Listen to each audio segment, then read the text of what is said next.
caros ouvintes, estamos aqui mais uma vez no 4º episódio agora do Pod Luz, né? Muita paz e muita luz para todo mundo que está nos ouvindo aí, nos canais aí, nas plataformas. Hoje nosso convidado aqui é o nosso irmão Marcelo Mouco. Ele é médico, eu vou deixar a palavra aqui para ele se apresentar para vocês e a gente vai ter uma conversa aqui sobre o espiritismo. Boa tarde, né, a todos, alegria estar aqui.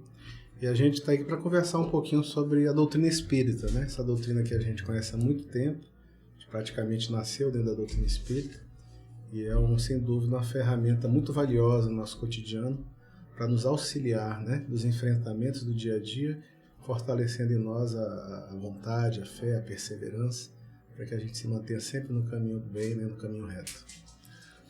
Bom, Marcelo, seja bem-vindo aqui ao nosso programa, né? Que esse é um programa das Casas Espírita aqui do Movimento, aqui de Manaus.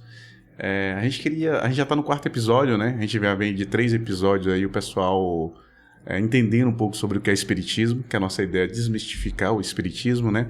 E a primeira pergunta que a gente fala assim para a pessoa: você já é espírita desde criança? Você já conhece a doutrina espírita? Porque nos episódios anteriores, as pessoas já vêm eles não conheciam o espiritismo. Eles andaram em várias religiões até chegar no espiritismo. E você, como é que foi a sua história? Eu sempre digo que eu sou um privilegiado, né? Geralmente os privilégios nessa vida vêm por dívidas do passado, né? Então, geralmente, eu tive o privilégio de reencarnar num lar que minha mãe era espírita já, e que desde a minha infância ela nos levava para a casa espírita, Tomás de Aquino, ali no Beco do Macedo. E a minha madrinha, que era muito amiga dela, morava na rua ao lado, era minha evangelizadora.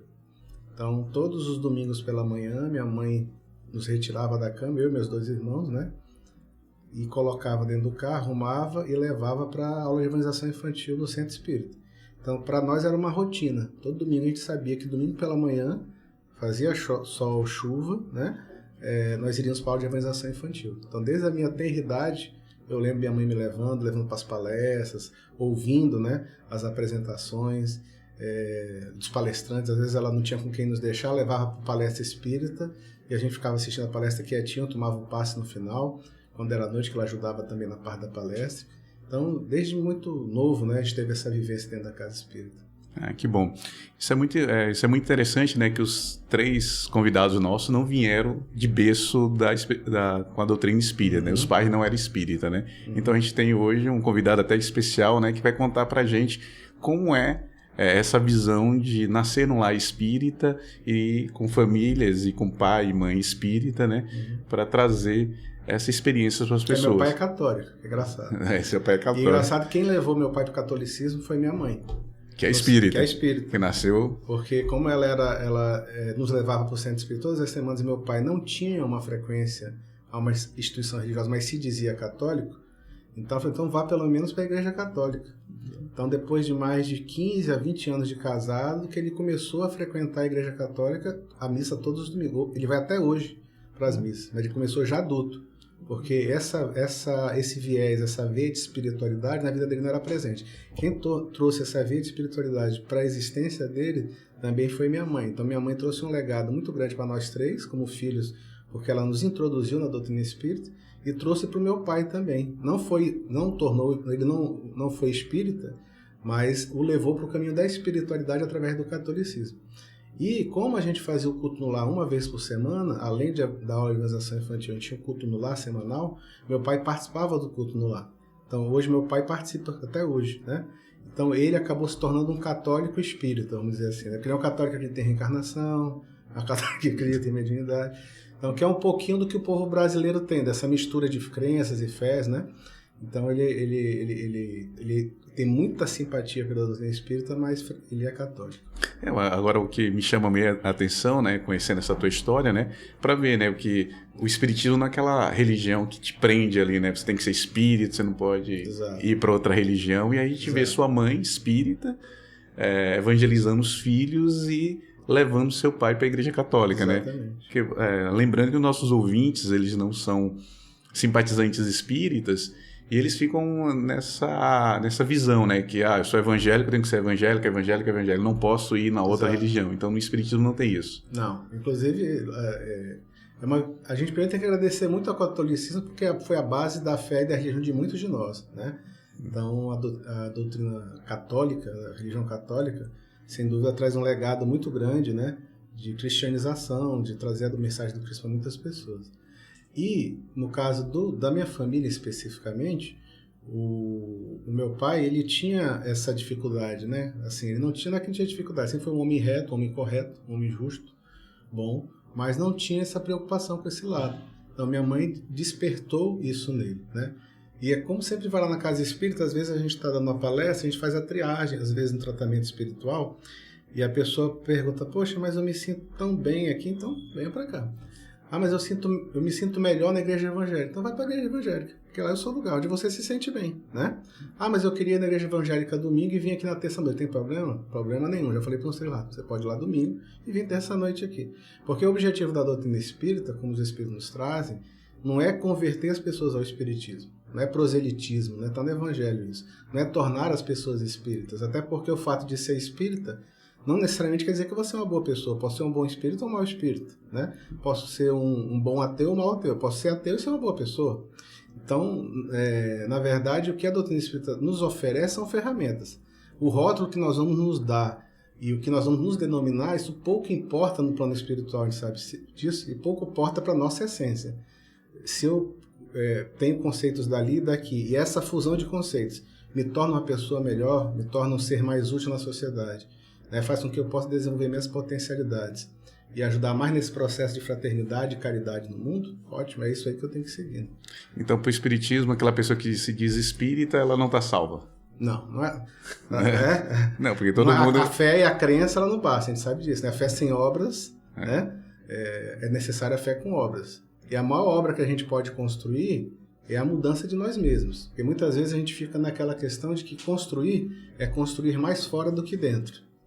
Se a gente não entender que a gente tem que construir mais dentro do que fora, e que o fora tem que ser um reflexo do que a gente construiu aqui dentro, a gente pode ter a decepção de, ao retornar para o plano espiritual, se deparar, né, com uma situação nossa pior do que a gente quando a gente partiu de lá para vir para cá, aprender e evoluir, né? Como a gente vê muitos relatos de irmãos, né, que desencarnam, que chegam no plano espiritual decepcionados. Poxa, mas eu era tão, né, espírita, acreditava tanto em reencarnação, ia para o centro, né, toda semana, mas chega lá, às vezes, numa situação difícil, né? Porque tem muita gente que se intitula muito, eu acredito em Jesus, eu já estou salvo, né?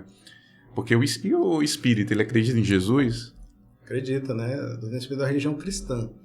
Logicamente que a gente respeita todas as fés e religiões, né? A doutrina espírita nos mostra isso, que todas as religiões são importantes. Por que todas são importantes? O Emmanuel fala sobre isso pra gente. Porque cada um de nós está num nível de compreensão. Então a mensagem do Cristo é para todos. Mas a compreensão dessa mensagem, a leitura que a gente faz dessa mensagem, ela é muito própria, né? Então existem pessoas que precisam mais de uma religião que coloque de uma maneira mais diferente do que a doutrina coloca, por exemplo. E ela vai ser útil para aquela pessoa, né? Então, o que a gente tem que entender é que cada um está no estágio de compreensão e cada religião tem seu papel. Desde que ela faça esse caminho de conectarmos a Deus, né? A espiritualidade, isso é o mais importante. Mas... Não é alarme de incêndio, não. Não. Tem que tirar. Alarme da tranca lá. Mas continuando ainda no nosso bate-papo, né? Os meninos ajeitam lá o alarme lá, faz parte, é uma conversa distraída, né? Marcelo, a gente sabe que a sua formação é na área da medicina, né? E como a gente correlacionar a medicina e o espiritismo, ou a medicina e o espiritualismo. Tem alguma coisa a ver quando uma pessoa está doente? É característica do corpo ou é característica genético? Tem alguma coisa a ver? Você que é da área médica, o que você pode trazer desses conceitos? Eu falo assim, que a doutrina espírita ela facilita muito a nossa leitura e a nossa compreensão das ciências humanas, né? Porque toda a ciência humana, ela existe para o progresso da coletividade, da humanidade. Mas quando você consegue conciliar essa visão da ciência humana, a ciência das leis da matéria, né? Você consegue conectar as leis que regem o universo do lado espiritual, que é o que a doutrina espírita nos revela. Quando você consegue juntar as duas coisas, a sua percepção da realidade é muito mais ampla. Então, dentro da minha área, por exemplo, a percepção da doença, do doente, né, a gente consegue ver, consegue interpretar aquilo de uma maneira mais aprofundada, né, consegue compreender de uma maneira que você não vê só o terra a terra, ou não acha que a doença é só resultado apenas de desvios no campo, né, do campo dos hábitos físicos, né, dos hábitos dessa existência. Muitas vezes pode haver ali reflexos também de vidas passadas, né?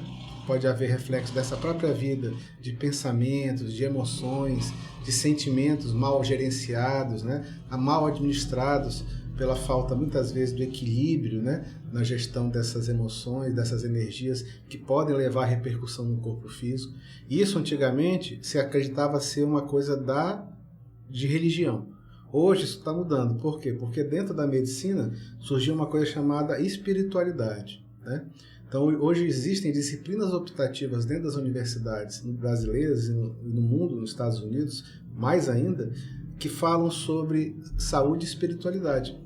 E que eles vão exatamente, avançam sobre esses aspectos, que antes eram um tabu dentro da medicina, né? Era um dogma. Então, hoje existem várias pesquisas relacionando, por exemplo, a depressão com problemas de suicídio, de infarto, né? Com doenças oncológicas, mostrando que o paciente que perdoa mais, que é mais otimista, que é aquele paciente que tem mais fé, tem uma resposta melhor aos tratamentos, tem uma alta mais precoce. Tem vários trabalhos validando isso.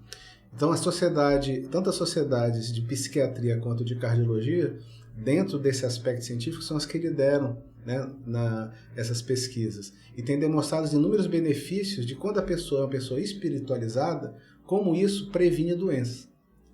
Agora, é interessante, porque a ciência ela tem os seus passos e seus caminhos, então você tem que respeitar esse tempo, né? Antes, o que é que se evidenciou no momento? Que há um benefício das pessoas espiritualizadas em relação à redução de doença. Agora está se buscando o porquê disso. Então, quer dizer que uma pessoa que ela é espiritualidade, que ela faz as orações dela, que ela faz caridade, ela faz o bem, ela adoece menos? Adoece menos. Isso está comprovado, cientificamente demonstrado. Inclusive, na diretriz de prevenção de doença cardiovascular, tanto a Sociedade Americana de Cardiologia quanto a brasileira recomenda que se converse com o paciente no consultório sobre espiritualidade. Então... Poucos médicos conseguem, porque o problema nosso é que os médicos, não só os médicos, os profissionais de saúde, também não exercitam a sua espiritualidade.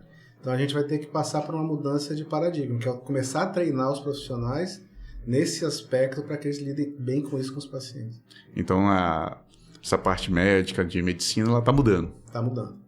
Eu acredito que os espíritas falavam sobre isso, a gente está vendo isso acontecer, né? O estudo da epigenética, por exemplo, também, que é um estudo mais recente, que mostra, por exemplo, que você nasce com código genético. Antigamente você acreditava que você nascia com aquele código genético, aquele é um determinismo de que você teria aquela doença. Uhum. Hoje se evidencia que mesmo que você tenha o código genético para tal doença, por exemplo, aquela doença pode não se manifestar, porque pelos hábitos de vida que você adquire, você pode inibir a manifestação daquele gene na sua vida e aquilo não acontecer. Então você pode, isso quer dizer o seguinte, que a ação do seu pensamento, que o hábito que você tem pode mudar, por exemplo, uma coisa que estava pré-definida ali no seu projeto para acontecer. Então, deixa eu ver se eu entendi bem. Quer dizer, se uma pessoa já vem predestinada a ter um câncer, já está lá pode ter um código genético ali. No código genético dela lá, para ser... E aí, dependendo das ações dela nesta vida, ela pode desenvolver ou não? Pode, exatamente. É o que a epigenética defende, que tem que se mostrar evidência nesse sentido. Isso é uma coisa que a gente já conhece da literatura espírita, mas é só para você ver como a ciência vem avançando, e no que ela vem avançando, ela vem casando os conceitos com o que a doutrina espírita nos traz há muito tempo, há muitos anos, né? Então, o que a gente vai observar na área da saúde, na minha visão, é um crescimento exponencial dessa questão da presença da temática de espiritualidade dentro da medicina e dentro da prática da saúde. Por quê? Porque essa é uma necessidade não só dos pacientes, como dos próprios médicos e profissionais de saúde. Você sabe que dentro da faculdade de medicina estão uma das maiores taxas de suicídio, depressão, pela carga pesada de estudo, pela exigência. Então, quando você vai aos congressos médicos, eu falo isso de relato pessoal, quando a gente vai, as salas de espiritualidade são as mais lotadas. Isso dentro da área de medicina. Você tem um congresso de 2 mil médicos. Você vai nas outras salas, tem gente, mas na sala de espiritualidade está cheia. Tá louco por quê? Porque o médico também tem sede desse conhecimento. Porque o professor também tem sede.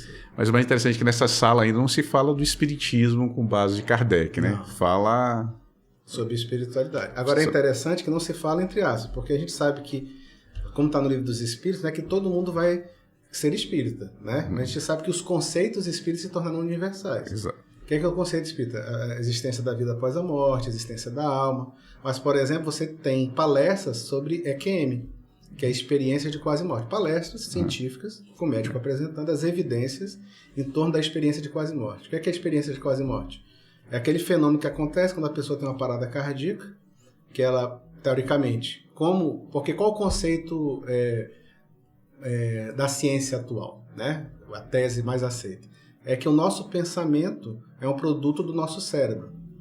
Então a nossa consciência está no nosso cérebro. Só que começou a acontecer vários fenômenos, isso acontece em episódios, de pessoas que têm a parada cardíaca e são reanimadas. Teoricamente, quando você tem parada cardíaca, seu cérebro está sem atividade elétrica, porque você está parado, não tem oxigênio. Então a pessoa está com o cérebro desligado, atividade elétrica zero. Então, nesse momento, ela não deveria registrar nada, ouvir, ver, sentir nada. Porém, durante esse período que ela fica em parada cardíaca, algumas pessoas, quando retornam da parada cardíaca, relatam ter ouvido, ter sentido coisas, ter visto. E muitas dessas relatam o que aconteceu na sala de reanimação, né? Como o médico agiu, como a enfermeira agiu, como o que determinada pessoa falou, e relatam isso depois. Só para deixar para os nossos ouvintes assim claro e consciente, o que é que você está dizendo é o seguinte, que a pessoa morre, ela tem a parada cardíaca, ela está ali na maca, aí os médicos estão tentando reanimar ela, estão tentando fazer alguma coisa. Ela está morta. Ela está morta ali, mas aí o espírito dela fica na sala lá, é isso? Fica na sala. Aí o que é que acontece? Falando pelo aspecto científico, né? O que, é que a ciência faz? Aí, isso trouxe uma interrogação para a ciência. Qual é a interrogação? Peraí. Se o pensamento é um produto do cérebro, é uma secreção do cérebro, como é que a pessoa em parada cardíaca, sem atividade elétrica cerebral, ela está vendo o que está acontecendo na sala? Uhum. E aí começou a se questionar, será que o pensamento está no cérebro? Será que a consciência reside no cérebro? Ou nós temos uma outra consciência em uma outra dimensão, que não no cérebro? Que seria o espírito? Que seria o espírito. Seria a alma. Mas aí se dá um nome diferente, né? Então, isso tem vários relatos publicados, inclusive em revistas científicas, né? De vários relatos catalogados e que está se estudando. Então, para você ter ideia, isso dentro dos congressos, dentro de universidades, né? Então, esse estudo dessa temática existe nos Estados Unidos, inclusive pesquisa da reencarnação, né? Cientistas que fazem isso na Universidade de Virgínia, que estudam os casos de reencarnação cientificamente catalogados, visitam as crianças que dizem ter visto vidas passadas, pegam os dados, vão na cidade onde ela disse que teve a reencarnação anterior, verifica se é verdade, verifica se os dados batem, faz um estudo científico disso e publicam. Então, isso não é uma realidade que está só na doutrina espírita. Esses conceitos, reencarnação, espírito, espiritualidade, são conceitos que estão hoje dentro da ciência, estão sendo pesquisados, né, e são validados cientificamente a pesquisa desses fatos. Logicamente, quem sabe que a ciência ela tem um tempo para chegar às suas conclusões, né? Então, o tempo para chegar à conclusão da existência de tudo isso, eu acredito não estar longe, né? Porque outras ciências têm surgido nesse sentido. Por exemplo, a física quântica, né? O que é que a física quântica diz para a gente? Que nós somos a matéria, a energia, né? E uma vibração específica. Então, que você pode ter dimensões paralelas em que as energias estão vibrando, né? Em frequências diferentes. Então, eu posso ter aqui, de repente, ao meu lado, alguém que eu não esteja vendo, mas que a sua energia esteja vibrando numa frequência diferente, por isso eu não o percebo. Seria um segundo plano, que você não... Uma outra dimensão. Outra dimensão que você não consegue visualizar. A física quântica fala sobre isso, né? Fala sobre essa questão de energia. Então essas barreiras... Quando a gente traz isso que a doutrina espírita nos revela, o que André Luiz nos fala, né? A gente vê que a coisa vai juntando, as pontas vão se juntando. O que antes estava só no campo da religião, com a doutrina espírita, com essas revelações, a ciência vem pouco a pouco aproximando e trazendo isso para gente. Porque o próprio Kardec pergunta o que é a doutrina espírita, né? Não é uma religião, né?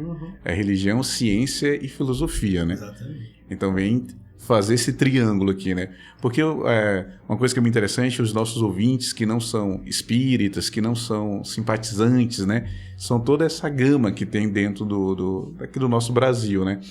E o que falar dessas pessoas, agora mudando um pouco o caminho da nossa conversa, né? De famílias que estão nos ouvindo agora, que tem problema, né? Que tem um jovem com vício, tem um marido que alcoólatra, tem um marido que briga em casa. Essa problemática da nossa sociedade, né? Como é que a doutrina espírita enxerga tudo isso? Tem influência de espírito, não tem influência? Como é que você traz essa conjuntura para as pessoas que estão nos ouvindo, né? Uhum. E aí a segunda pergunta que eu vou te fazer é como é que a casa espírita, como é que os centros espíritas podem ajudar essas pessoas? Então, assim, a doutrina espírita ela nos faz enxergar a vida de outra maneira, né? Então, logicamente que todo problema, quando você enxerga só naquela visão imediatista, a visão materialista, todo problema se torna muito maior. Porque toda dor se torna grande quando a gente não consegue entender o porquê daquela dor, né? Então, a doutrina espírita, como ela nos mostra os porquês, ela nos mostra as consequências das nossas ações, ela é uma doutrina que a sua fé é baseada na razão, uma fé raciocinada, ela consegue aprofundar o nosso pensamento dentro daquilo que Jesus nos ensinou. Então, ela consegue nos dar a chave para que a gente interprete de uma maneira muito mais aprofundada e completa aquilo que Jesus nos ensinou. Então, essas problemáticas todas que nós passamos na nossa existência, os problemas, eles se tornam muito mais fáceis da gente conseguir lidar com eles. Não é que se torne fácil, torna mais fácil, menos difícil. Ou mais compreensível. É, mais compreensível. Mas ele nos dá ferramentas para que a gente consiga superar isso de uma maneira mais... aproveitar aquela dor e aquele sofrimento para o nosso crescimento espiritual. Porque o objetivo do problema, da dificuldade, da dor, não é porque Deus quer se tornar joguete, né? Um prazer de nos ver sofrer, não é isso. Quando a gente reencarna, a gente sabe que a gente tem o porquê de estar aqui, essa reencarnação. E dentro desse programa reencarnatório nosso, nós vamos encontrar dificuldades, né? Uns vão encontrar mais dificuldade no aspecto familiar, outros vão encontrar mais dificuldade no campo financeiro, outros vão encontrar mais dificuldade em outros campos, porque cada um de nós tem uma necessidade espiritual, tem um resgate espiritual específico a cumprir, né? Então, quando a gente consegue compreender isso, entender que aquele sofrimento, aquela dor, aquela dificuldade, por maior que seja, ela é transitória e que ela tem um motivo para ela existir, que o porquê dela existir é para que a gente aprenda e evolua espiritualmente, para que quando a gente retorne ao plano espiritual, a gente volte melhor do que a gente veio, a gente sabendo que existe um depois, né? Que é as bem-aventuranças de Jesus, né? Bem-aventurados os que sofrem, porque serão consolados. Serão consolados onde? Na vida futura. Qual é a vida futura? É a vida espiritual. Então, como a doutrina espírita ela nos oferece um conhecimento muito rico de como é essa vida espiritual, os relatos dessa vida espiritual pelos próprios espíritos através da mediunidade, ela nos dá muitas ferramentas para que a gente consiga encarar isso de uma maneira melhor e superar essas dores e essas dificuldades. E como a Casa Espírita pode ajudar essa família, né, que está lá com um jovem, com problema, com um marido que ele está fazendo algum tipo de alcoolismo, ou algum tipo de vício? Como a Casa Espírita pode ajudar essa pessoa? A Casa Espírita, como toda instituição religiosa que vibra no bem, que vibra no amor, ela é um repositório de energias, né? Ela é uma casa, um hospital, um lar. Então, toda pessoa que está passando por problema de dificuldade, sofrimento, na Casa Espírita ela vai encontrar um ambiente de acolhimento e de auxílio. E dentro da Casa Espírita nós vamos o quê? Estudar a doutrina espírita. E a doutrina espírita é essa doutrina que nos ensina e nos explica todos os porquês da existência.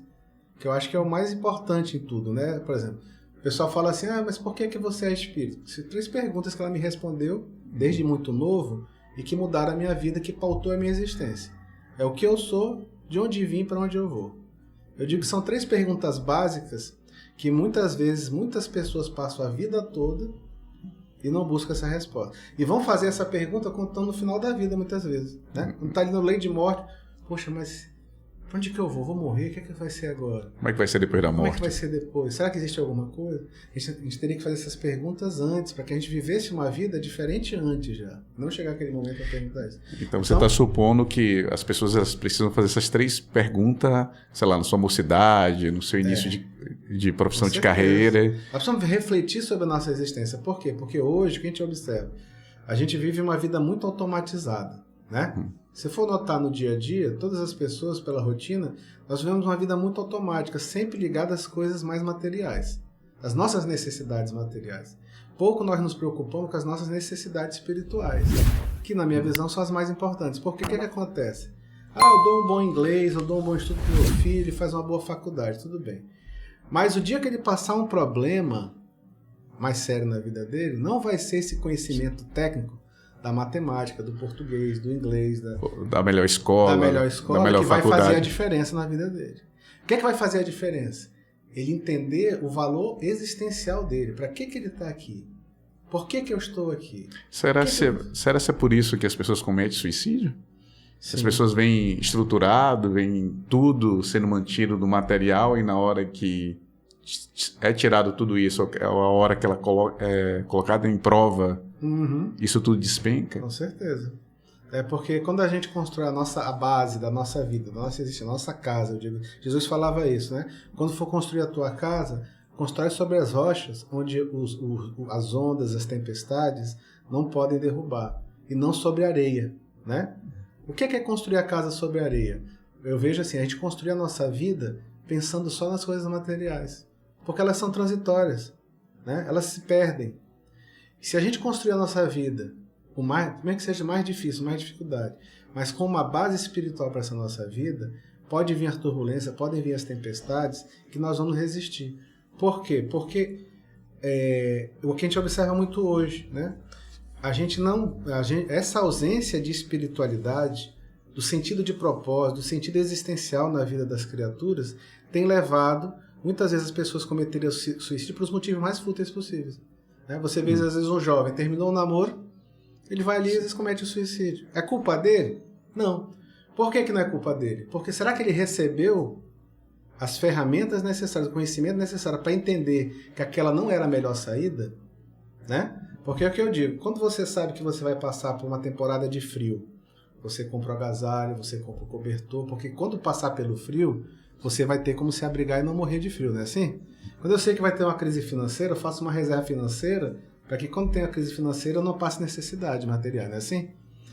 Se eu sei que na minha existência eu vou passar momentos difíceis, momentos de tempestade, todos nós passamos, momentos de provações, mas eu me preparo para esses momentos de provação. E esse momento de provação, eu não me preparo durante a provação.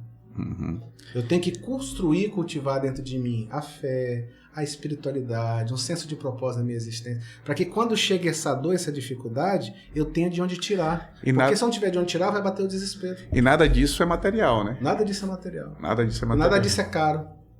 Nada disso eu preciso pagar uma faculdade. Nada disso pagar, né? Entendi. Então, ou seja, você vê que há uma inversão de valores, né? Dentro da nossa sociedade, dentro da gente mesmo. A gente às vezes prioriza coisas que são importantes para o nosso dia a dia, logicamente, que a gente está no mundo material, né? Mesmo que nós sejamos espíritos eternos, estamos transitoriamente nesse mundo material, mas muitas vezes colocamos muito acima dos valores espirituais os materiais.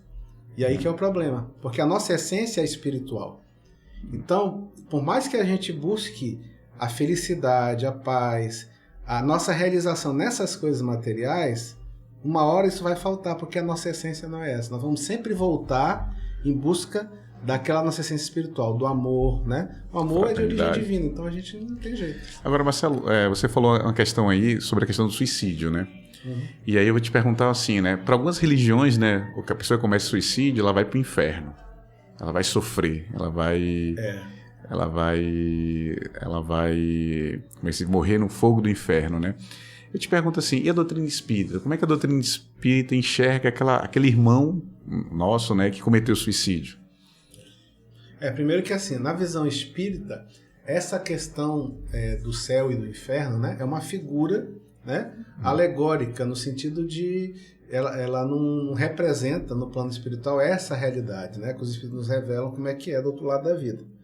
A gente tem que entender que todas as nossas consequências nossos atos nessa vida têm consequências futuras, nessa própria existência ou em vidas posteriores, outras reencarnações e no próprio plano espiritual quando retornamos para lá. E essas nossas ações nessa existência, sejam boas ou ruins, né? Então, o suicídio, por exemplo, é uma ação positiva para a minha existência? Primeiro ponto, né? Porque muitos entendem que é uma ação positiva. O materialista, aquela pessoa que não acredita em nada, não existe nada após a morte, para ele, às vezes, é uma solução cabível na cabeça dele. Por quê? Porque eu vou interromper a minha dor. Se eu estou sofrendo, eu interrompo a minha dor, está resolvido o problema. Só que os Espíritos nos mostram que quando nós chegamos no plano espiritual, a vida continua. E aí o arrependimento, né, de ter cometido o suicídio, muitas vezes para solucionar um problema que não se resolveu e se agravou do outro lado da vida. Então, a doutrina espírita, primeiro, a visão dela não é uma visão de condenação, né? A visão da doutrina espírita é uma visão de compreensão.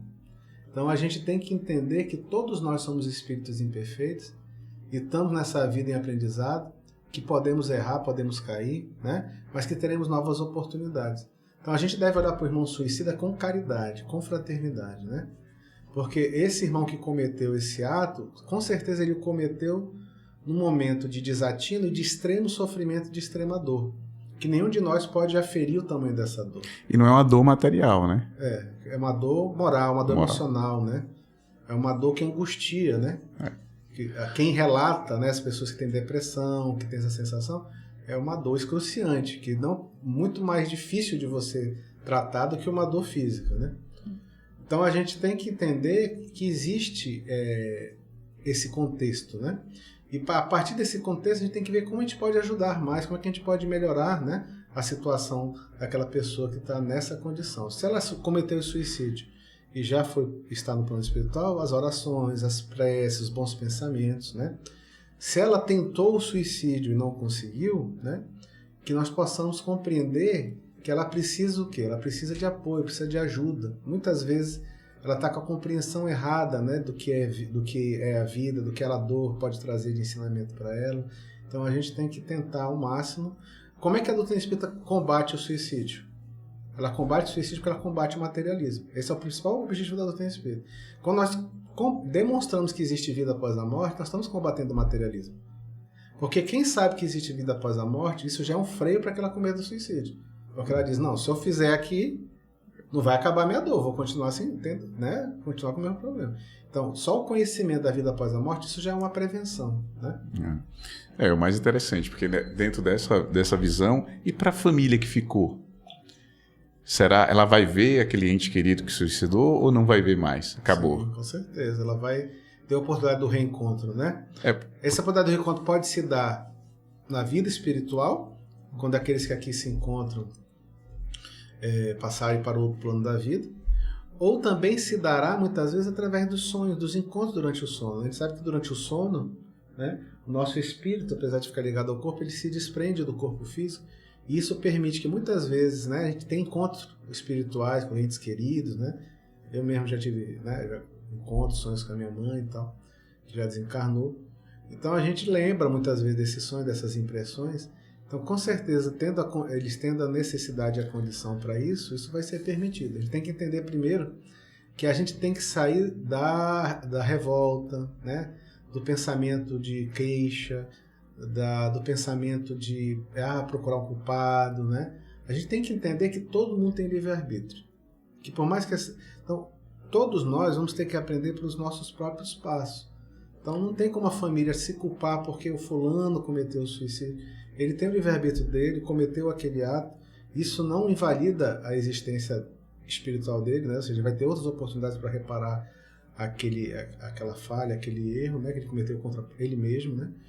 E que a gente tem que ter um espírito de compreensão, de oração, de vibração por essa pessoa, para que ela possa reencontrar o seu caminho, que ela possa aprender, possa se reequilibrar, né? Entendendo também que todos nós somos falíveis. Porque a gente fala assim, fulano e tal...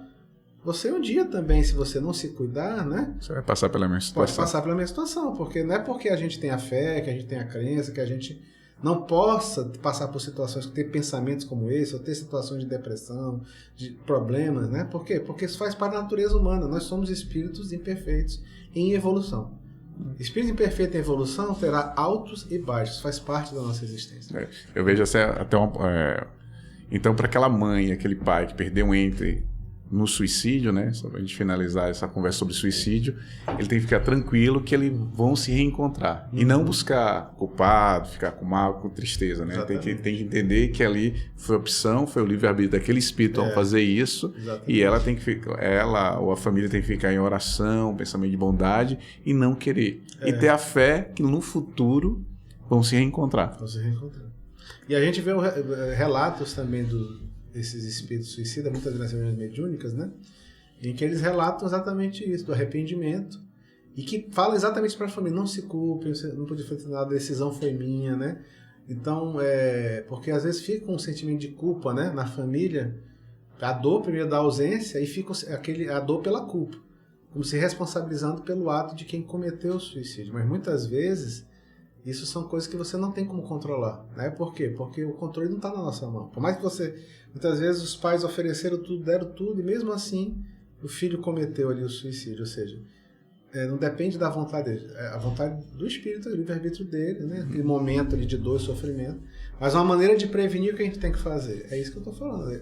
A questão de a gente tentar lançar, se não for pela doutrina espírita, mas tentar desenvolver em cada um de nós esse sentido de espiritualidade, um propósito na vida, né? Tem que transcender. Propósito existencial.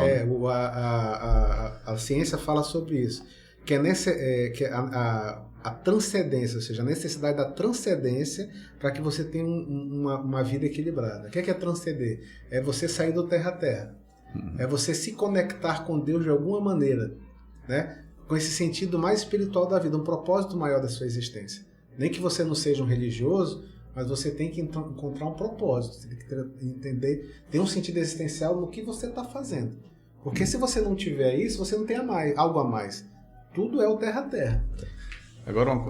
Agora, aquela pessoa que ele tomou veneno e suicidou, ele vai nascer de novo, né? Ele pode nascer com algum problema na sua parte gástrica, onde o veneno percorreu? O André Luiz fala sobre isso, né? Nos livros dele, que a gente estuda, da doutrina espírita, a gente sabe que todos nós temos um corpo fluídico, né? E que o nosso corpo biológico é a cópia desse corpo fluídico, que é o perispírito. Então, tudo aquilo que acontece no nosso corpo físico, nessa existência, ele fica gravado no nosso perispírito, né? Então, inclusive nesses estudos da Universidade da Virgínia, né, que tem um pesquisador chamado Peter Tucker, americano, ele tem um departamento dentro da Universidade de Virgínia que estuda só sobre reencarnação. Inclusive, ele publicou livros e artigos sobre isso, que ele mostra assim, muitas vezes essas consequências que o espírito fala que morreu, desencarnou de certa maneira, e nessa vida ele reencarna com um problema no corpo físico naquela região. Então isso mesmo ele já identificou nessas pesquisas. Mas o André já fala isso pra gente há muito tempo, né? A doutrina espírita já fala isso há muito tempo. Então, por exemplo, se você muitas vezes teve um problema ali nessa existência, né, de fumar por muitos anos, prejudicou muito o seu pulmão, né? Uma existência posterior você pode vir numa condição de problema pulmonar crônico, já nascendo com problema pulmonar, né? Se você muitas vezes cometeu suicídio, né? A gente vê às vezes aquela criatura que tirou a própria vida, às vezes com um tiro, né, no cérebro, alguma coisa assim. Outra existência muitas vezes nasce com um problema, né, nessa área cerebral. A questão de quem toma um veneno, né, que atua nessa parte do trato gastrointestinal, muitas vezes pode, numa existência posterior, sim, isso não é um determinismo, né, depende muito da condição de cada espírito, mas pode sim reencarnar numa condição de ter um problema no trato gastrointestinal já de nascença, né, já hereditário. Então, isso são consequências dos nossos atos, consequências futuras, né? Tem as consequências físicas, que se refletem no nosso corpo físico, como um exemplo é isso, e tem as consequências espirituais, porque muitas vezes as marcas não são físicas. As marcas são mentais, né? São espirituais. Por exemplo, você vê aquela pessoa que tem dificuldade, muitas vezes, de superar ali os quadros de depressão, né? De aquela coisa persistente, tristeza persistente. Muitas vezes são coisas de vidas passadas que a gente traz, culpas, né, complexos emocionais trazidos de existência passada, que nessa vida se revelam através desse sentimento de tristeza, melancolia permanente. Né? Então, agora, você falou uma coisa muito interessante, a questão do determinismo, né? Nem tudo da doutrina não é determinado, né? Mas aí eu venho trazendo assim, algumas reflexões, né? Até mudando de assunto, né? Que eu vejo assim, vários casos de pessoas assim, um casal tem problema para engravidar. Um caso, uma pessoa tem depressão. Tem um cara ali que ele faz todos os negócios e nada dá certo. E eu vejo esses 3 pontos assim, né, relacionado à questão de abortos, entendeu? Vamos supor assim, aquele casal que não consegue ter filho é porque ainda nessa existência, quando ela era nova ou ele era novo, ele estimulou uma mulher a fazer aborto, ou a mulher lá fez aborto e ele tem dificuldade depois para ter filho. Ou foi um mau pai, ou abandonou os filhos. Mas eu trago essa reflexão até para questões pessoais minha mesmo. Meu pai meu nunca dá nada certo financeiramente para ele, porque ele estimulou minha mãe lá no passado a fazer aborto. Então, como é essa questão do aborto e da visão espírita nessa questão? Na nossa existência, nada é por acaso, né? Então, a primeira compreensão que a gente tem que ter é essa. Porque a nossa vida, nada é por acaso. Então, todos nós, quando vamos reencarnar lá no plano espiritual, é traçado um planejamento existencial para todos nós, de acordo com as nossas necessidades. Passando pela família que nós vamos nascer, quem vai ser nosso pai, quem vai ser nossa mãe, quem serão nossos irmãos. Então, tudo está programado pelo espiritual. Tudo programado, né? Ou seja, o que é que o André Luiz fala isso no livro lá, Missionários da Luz, né? Dos mensageiros, dos laboratórios de reencarnação no plano espiritual. Então, ele nos relata lá como é que é essa preparação. Então, inclusive do aspecto físico que vamos ter, doenças que possamos ter quando ao nascer, né? Tudo é das nossas necessidades espirituais. A vida que nós vamos ter, ou seja, se a gente vem com a missão, a aprovação, missão não, mas uma tarefa na área da riqueza, ou na área de ser um empresário, de ser um educador, de ser um médico, né? O que a gente vai ter trilhado para a nossa existência? Isso vai acontecer 100%? Né? Não, isso aí vai depender do quê? Da nossa vontade, do nosso livre-arbítrio. A gente quer concretizar aquele planejamento, nós pedimos aquilo. Vamos executá-lo? Vai depender do quê? Do nosso esforço e do nosso livre-arbítrio, das nossas escolhas quando chegamos aqui. Que muitas vezes não lembramos, então guardamos na mente e dentro de nós uma intuição de que aquilo, mas muitas vezes não seguimos a nossa intuição, né? Muitas vezes num relacionamento você vem numa programação espiritual para se unir a uma pessoa e escolhe outra, né? Porque muitas vezes você priorizou outras coisas que não aquilo que você deveria priorizar como estava programado na sua programação reencarnatória. Ou às vezes eu vim para uma determinada profissão, mas fui para outra porque escolhi por outros motivos outra profissão, né? Então, isso é o livre-arbítrio, né? Exatamente. Às vezes eu tenho aquela intuição, tenho afinidade com aquilo, mas muitas vezes não sigo meu coração, não sigo minha afinidade, não sigo minha intuição, né? Por quê? Porque eu acho que aquilo é menos importante do que aquilo outro que eu quero agora. Né? E aí eu priorizo aquela coisa e aí acaba muitas vezes eu não conseguindo trilhar o caminho que eu me programei para fazer. Então, quando isso acontece, né, essas questões todas que você está falando, o que é que a gente tem que entender? Que, logicamente, tudo aquilo que não for dentro da minha programação reencarnatória, muitas vezes pode não acontecer. Você fala, o cara tenta um negócio disso, negócio daquilo, mas não dá certo, né? O outro tenta uma vez e dá certo, né? Seja um acaso, né? Lógico que existe toda a questão da preparação da pessoa, o que ela se esforçou para fazer, mas muitas vezes a pessoa faz tudo e mesmo assim dá errado, né? Faz tudo certinho e dá errado. Por que não dá certo para ela naquele campo, naquela área? Porque muitas vezes não é aquele caminho que ela tem que trilhar, não é a programação reencarnatória dela, não está dentro daquele escopo, né? Não tá programado para aquilo, aquilo não é o melhor para ela. Como eu falei, se Deus não está abrindo essa porta, é que muitas vezes aquilo não é o melhor para você, né? Ele vai abrir outra porta. Então a gente tem que primeiro, ouvir muito essa voz interior, essa voz da intuição, para a gente saber o que é o nosso caminho aqui, né? E saber que essas provas vão surgir muitas vezes por provações voluntárias, quer dizer, eu mesmo provoco para mim, porque eu quero muito uma coisa mesmo que não é para mim, né? Minha necessidade não é melhor para mim, mas eu quero. E às vezes eu sofro por isso, porque eu quero insistir com uma coisa que não é o que está programado para mim espiritualmente, muitas vezes não é a minha necessidade. E outras vezes, né, porque eu cometi coisas, né, que não era para ter feito, e muitas vezes isso tem consequências futuras, né? Então, isso também pode acontecer. A gente vê muito isso, né? Às vezes a pessoa que tem a questão da infertilidade, quer muito ter um filho, né? E às vezes quando a gente tem esses relatos, né, das existências passadas, pelos espíritos, se mostra ali que naquela situação específica, por exemplo, aquela dificuldade de engravidar nessa existência é reflexo lá no passado de ter cometido, às vezes, muitos abortos, né? E tem essa dificuldade nessa existência. Então não está programado para essa existência da maternidade. Lógico que hoje, com o recurso que a ciência oferece, isso é muito mais possível. Às vezes, muitas vezes com esses recursos, as pessoas mesmo assim ainda não conseguem, né? Então existe todo um contexto espiritual nas situações que a gente tem que entender, não é só a nossa visão dessa vida, né? Existem as vidas passadas, existe a nossa programação reencarnatória, existe o nosso livre-arbítrio. Então são inúmeras variáveis que vão influenciar na nossa trajetória nessa existência. Do que a gente vai fazer, do que a gente vai realizar. Por exemplo, eu posso ter uma vida muito boa aos olhos de quem está nesse mundo. Essa pessoa é uma pessoa realizada, né? Ela se tornou uma pessoa rica, ela tem um negócio de sucesso, né? Ela tem isso, ela tem aquilo. Mas se a gente for ver, às vezes, o que estava programado espiritualmente para ela não realizou nada do que ela tinha se proposto. E também a gente não entende o que essas pessoas passam dentro da sua riqueza, né? Exatamente, com a aprovação, geralmente. Exatamente. Maior do que a pobreza, né? Exatamente, só que aí essas pessoas que têm um alto padrão aquisitivo e tudo, lá tem depressão, lá tem sofrimento, sim, lá tem caso de suicídio. Também muito. E muitas das vezes isso é blindado para as pessoas. As pessoas que estão lá passam por problema e as pessoas não conseguem compreender isso, entendeu?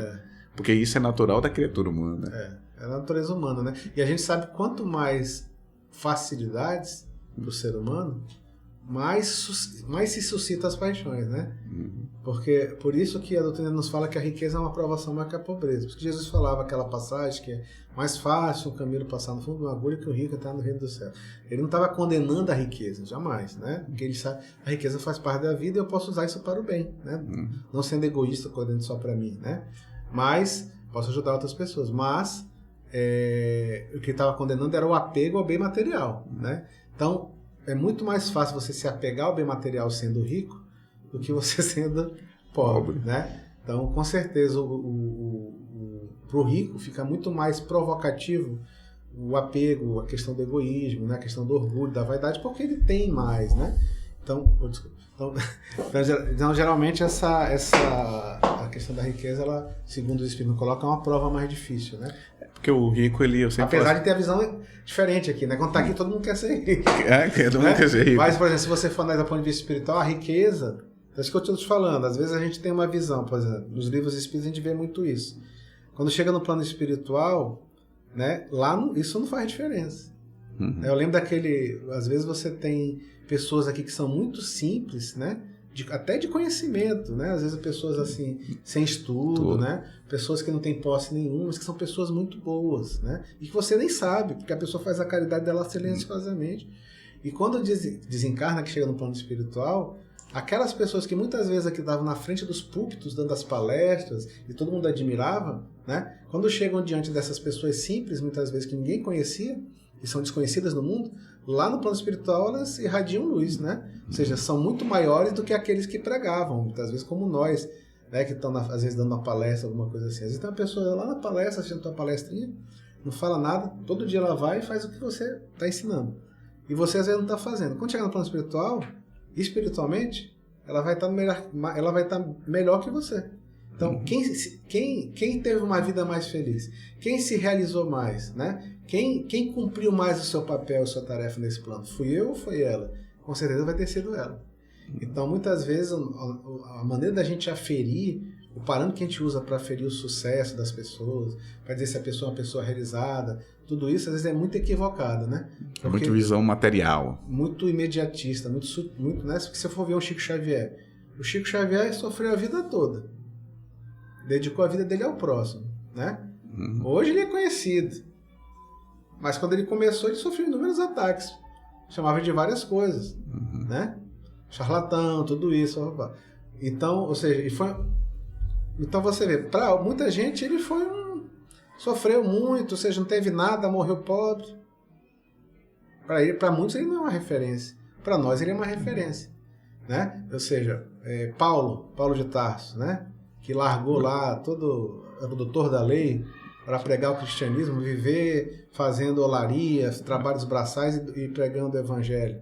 Para muitos, para o mundo, hoje, para a sociedade, ele é um bobão, né? Era como se fosse um juiz. Alguém que largou tudo que tinha, que era um status maravilhoso na sociedade. Era como se fosse um juiz hoje da Suprema Corte brasileira, larga tudo para... ou seja, é um cara que tinha tudo e largou para fazer isso. Ou seja, então, qual que é o nosso conceito de uma boa vida, uma vida boa vivida, né?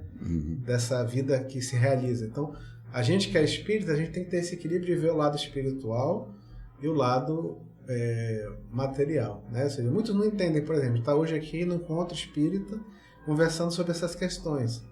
Para muitos é perda de tempo.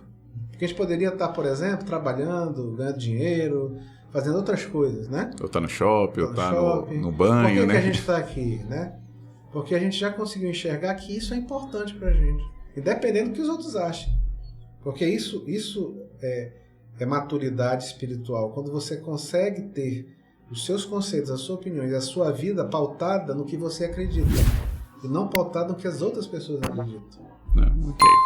Marcelo, a gente está chegando nos momentos finais aqui. Eu queria que você falasse um pouco, né, lá do Centro Espírita, lá, o Eurípides Bassanufo lá, né? Falar onde ele fica, para convidar as pessoas, né, que queiram ir para lá, né? Uhum. E você depois você fazer os comentários geral, lembrando, né, que tem muita gente que nos ouve, que está aqui nos ouvindo, que elas não são espírita, né? E elas estão... que a ideia desse programa é levar o espiritismo de outra maneira, né? Claro. Até a gente já tem alguns comentários das pessoas, é bem bacana do jeito que vocês estão falando. Formal, né? Mais tranquilo. Exatamente. Né? O pessoal acha que o centro espírita fica com medo, né? Fica com medo e não quer entrar, então... Eu já quero deixar o pessoal tranquilo aí, que lá no centro não tem mesa branca, nem amarela, nem vermelha. Nem batuto, nada. Né? De respeito a todas as religiões e crenças, né? Logicamente. Mas a gente tem o seguinte, a gente tem Primeiro, conceito diferente, né? O Centro Espírita Eurípides, ele fica onde aqui em Manaus? Ele fica lá no Novo Aleixo. Novo Aleixo, lá na rua...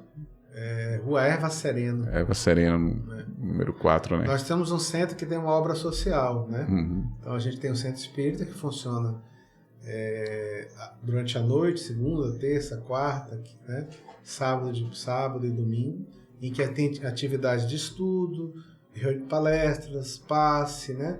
Reunião mediúnica, tratamento espiritual. Temos atividades assistenciais que a gente faz com a comunidade, né? De auxílio às pessoas ali do entorno daquele bairro. Nós temos também atividades, além dessas, né? Atividades de uma obra social que nós montamos lá para ajudar a comunidade. Então, além das atividades do Centro Espírita, nós temos uma escola espírita, né? Que chama Escola Espírita Allan Kardec, que é mantida com doações de voluntários, de padrinhos, né? E a gente oferece o estudo para crianças do jardim ao 5º ano, de maneira gratuita. E nessa escolinha, nós todos os dias de manhã temos os professores dando aula para elas sobre matemática, português, as matérias convencionais, que têm que ser dadas de acordo com o currículo, né, do Ministério da Educação, mas também temos lá a parte do exercício da meditação, temos a oração como rotina, né? Então a gente tem todas umas atividades junto com as crianças no sentido de formar o homem de bem para o futuro, né? Agora, Marcelo, as pessoas que estão nos ouvindo aí, que é lá do Novo Aleixo, se tiver alguém lá com depressão, que dia que ele chega lá na Casa Espírita? Na segunda-feira à noite nós temos a triagem, que é o tratamento espiritual, né? Inclusive eu sou triador lá na segunda-noite. Uhum. E a gente faz o tratamento espiritual para as pessoas lá que estejam passando problemas espirituais, obsessão, né? Processo de influência espiritual. Alcoólatra também. Sim, ligado aos vícios, ligado a qualquer dificuldade. Então qualquer pessoa que tiver algum problema... Isso, a pessoa tem lá, ela assiste a palestra, tem o passe, né? Durante 3 semanas ela fica fazendo tratamento conosco. E nós temos todos nós somos voluntários à noite lá, os trabalhadores, todos voluntários, né? Como toda a Casa Espírita é. E a gente tem um retorno muito bacana das pessoas, no sentido de melhorar, de se equilibrar. As pessoas vêm para dizer que estão bem melhor.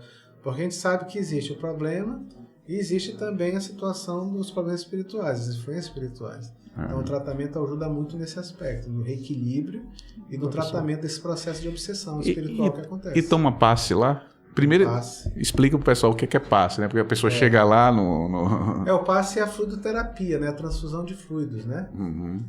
E então você vai receber das mãos do passista uma transfusão de energia, né? De fluidos para que você se reequilibre através da oração, da imposição de mãos, né? Que Jesus usava muito a imposição de mãos para as suas curas, né?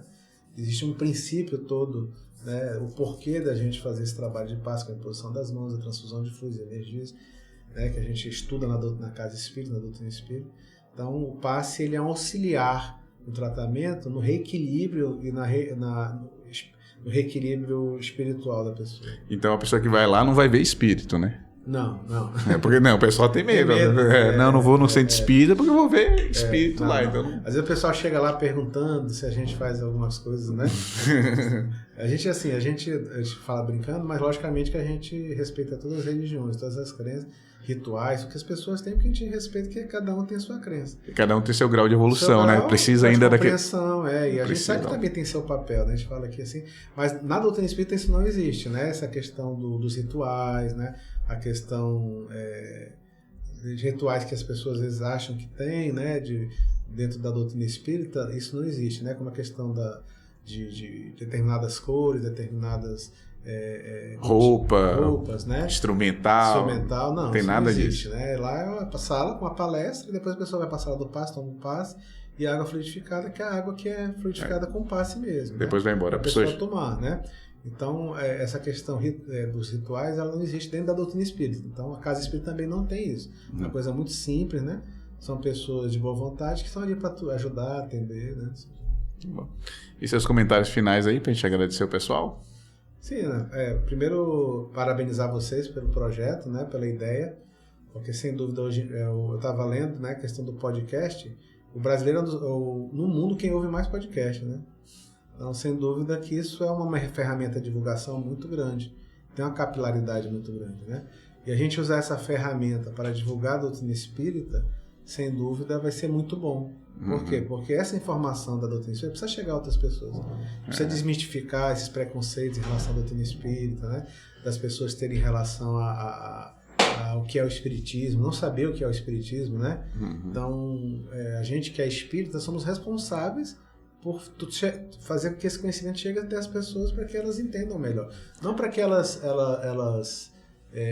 na verdade, se convençam, não, mas para que elas conheçam, né? Eu dou exemplo lá da escola espírita no nosso bairro. Quando nós montamos a primeira turma da escola espírita lá no Novo Aleixo, as mães tinham medo de botar as crianças na escola espírita. Eu ouvia algumas mãezinhas comentando, né? Por ser espírita, não saber como é que é. Tanto que a nossa primeira turma, a gente teve que ir atrás das crianças para chamar, né? Porque elas ficavam, poxa, mas como é que é? Não sei o que, ficavam com medo. Hoje, para você ter ideia, tão bom é o resultado da escola, porque elas veem como é que é a nossa rotina, como as crianças se sentem lá, como elas saem de lá. Elas falam assim, poxa, mas as crianças saem daqui tão bem, tão tranquilas. Chega em casa, pede pra gente fazer a prece na hora do almoço, pede pra fazer a gente prece na hora do jantar, é tanta prece. Então, assim, diz que muda o ambiente do lar.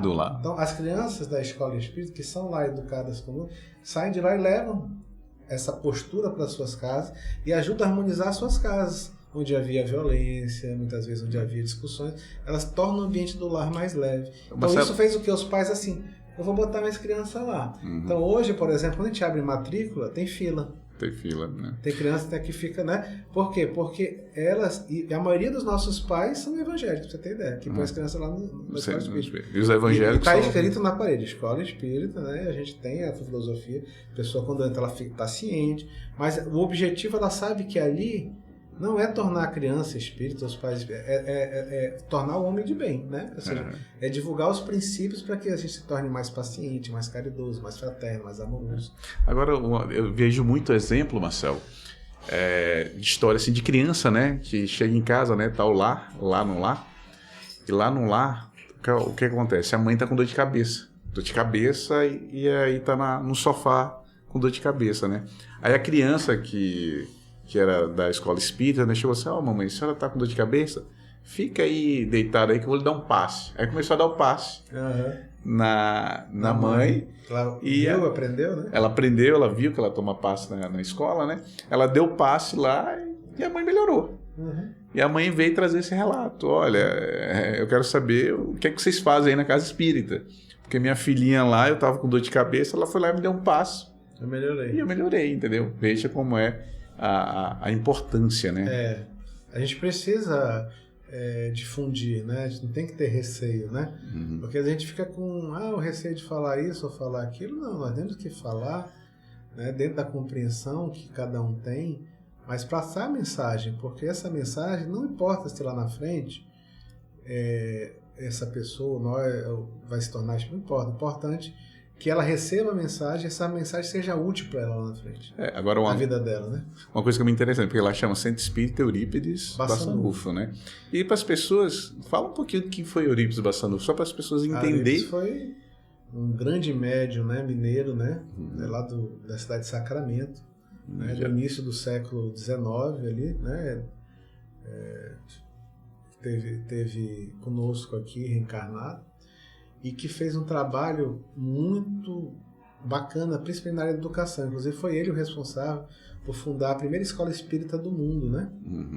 Isso quando? Você tem ideia de data? Foi início do século passado, né? 1900 Ele chegou a... Foi antes da gripe espanhola, né? Foi, desencarnou na gripe espanhola, né? Então tem uma vida muito, nesse plano, curta, né? Então a primeira escola espírita veio lá em 1910, 1900. Foi início do século passado, em que ele teve na cidade de Sacramento e fundou essa escola. Ele era católico, mas depois se converteu ao espiritismo, né? E era um médium ostensivo, né? E fez muito trabalho de cura, né? Fez trabalho de farmácia homeopática, distribuiu medicamentos gratuitamente, fundou essa escola, né? Fundou o Centro Espírita na cidade de Sacramento. Tanto que hoje Sacramento, ela recebe muito, igual Uberaba, o turismo espírita, né? O pessoal procura a cidade para conhecer a história dele, ver os locais que ele viveu. E eu tive a oportunidade de ir lá 2 vezes. E as pessoas lá têm uma devoção, uma admiração muito grande por ele, né? O lugar que você vai nas pousadas, tem a foto do Eurípides Bassanufo, e quando você fala com as pessoas que são mais idosas, que tiveram a oportunidade de conhecer ele, né? Quando encarnado, que foram alunos dele na escola, inclusive, as pessoas se emocionam, choram ao falar. Eu falei com 2 pessoas lá, e as pessoas choravam, simplesmente, só pela lembrança do contato que teve com o Sr. Eurípides, que era uma coisa assim... Era uma energia, uma pessoa fora do comum. Né? O Eurípides, ele montou a primeira escola, né? A gente lá em Sacramento, né? É o Liceu, né? O Liceu Sacramentano, né? Exatamente. Está até hoje lá. Tá lá. Isso, então não é a escola espírita não é algo de... Não é algo de agora, né? Não. E a gente acha assim, que a escola espírita é um movimento que ela vai se difundir. Pode não se difundir com o nome espírita, né? Mas essa questão da espiritualidade, ela vai entrar em todos os segmentos. Então, por exemplo, na medicina já está entrando. Na educação também vai entrar. Porque são necessidades nossas. Então, isso está sendo evidenciado nas próprias escolas com essas situações que estão acontecendo. Está se vendo a necessidade de trabalhar isso do outro lado. Não é só o conhecimento técnico. Né? Já está se trabalhando as emoções das crianças, né? Daqui a pouco vai entrar essa questão da espiritualidade. Sentimentos dela. Sentimentos, né? Que bom. E aí os comentários finais? Queria agradecer vocês aí pela oportunidade. Sempre que precisar, estamos à disposição. Toda a equipe aqui, né? Só para dar o suporte aí. Você já vê aqui, é 1 hora para preparar tudo, né? E continuar nesse trabalho aí que com certeza vai dar muitos frutos. Que bom, então. Queremos agradecer aí, e para todos que estão nos ouvindo aí, muita paz e muita luz aí para todo mundo.